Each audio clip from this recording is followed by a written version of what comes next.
What's going on, guys? Cameron here with Canadian Gamer, coming at you with a very special episode.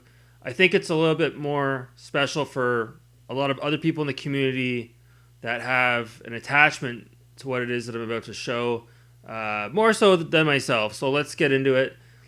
So today we're talking about a console that I picked up. I went into the city yesterday. Some guy online was selling it for $50.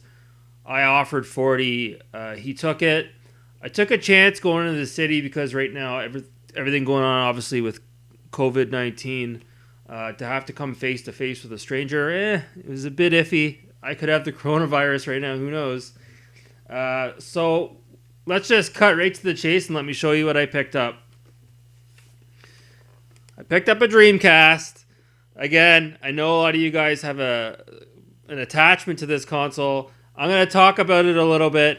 Now, I'm going to be brutally honest with you. I don't have any personal attachment to the Dreamcast. Back when this game came out on September 9th of 1999, I did have a friend at the time who got one of these basically the day it came out. And I did go over to his house and I did play it. I can't remember what game he had. It was some snowboarding game. And at that point, at least in Canada, Sega already sort of shot themselves in the foot with the Sega Saturn. So when this came out, it was like just a little too too late, excuse me. And there wasn't actually, as far as I can recall, there wasn't a lot of hype. Most of us had an N64 and a Sony PlayStation. So I won't go into that too deep. We'll save that for another day. So one thing I want to sort of get off my chest right off the get-go here. I'm not going to say this is the greatest console of all time, but I will say this is probably the sexiest looking console of all time. This looks like an exotic sports car.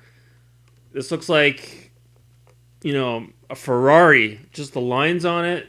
It looks very sleek. I would say that would probably be a topic for another video. Maybe the top 10 best looking consoles of all time, or maybe the top 10 worst looking consoles of all time. But for me personally, now that I have this in my possession, it's the right form factor, it's the right fit and finish. It's a nice small compact design. Now check out these pictures here. I don't know if you can tell in these pictures, but the console was a little bit yellowed when I bought it. I took a chance on it. And then I brought it home and I spent about an hour and a half detailing and cleaning the console like you would if you were detailing your own car. And it came out pretty good. It doesn't look too faded now. You guys probably can't tell looking at it through this video, but there is a little bit of discoloration on some of the panels. Hardly noticeable.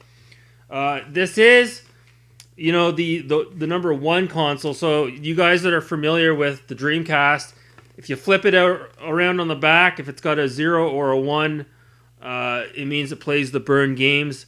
If it's got a number 2, it means the console came out after September of the year 2000, which means it doesn't play burned games. Now, I went out and I bought some CDRs, some verbatim CDRs at the dollar store to burn a couple of games today. Now, last night I put a music CD in, and it wouldn't read it. So I'm like, oh god, there's an issue with the laser, because these are problematic with their lasers. But as it turns out, I think it was just a scratch CD, because I put in my Top Gun CD and it played just fine. So with that out of the way, I went ahead, and maybe you guys can help me out in the comments. I did burn a couple of games. We'll just say that I already own them. I burned a couple of games. And they were, I guess, what you would call a bin Q file. But online, it says the majority of the Dreamcast games aren't bin Q, and they play without the Utopia disc. Well, every game that I downloaded was a bin file. I followed all the instructions to a T. I unzipped the files. I got all the extra attachments required when you burn it using the burn software that's recommended online.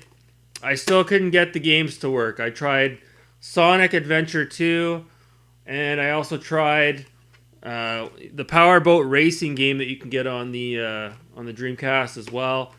Can't get it to work. I don't have all the time in the world to fuck around with that shit, so That's it. I spent 2.5 hours dicking around with that, and I can't get it to go. So if you guys know in the comments what I'm doing wrong, let me know. But as far as I'm concerned, I followed everything to a T. Even when I put in the Utopia disc and I boot it up, I'm getting nothing. It's just taking me right to the Dreamcast menu.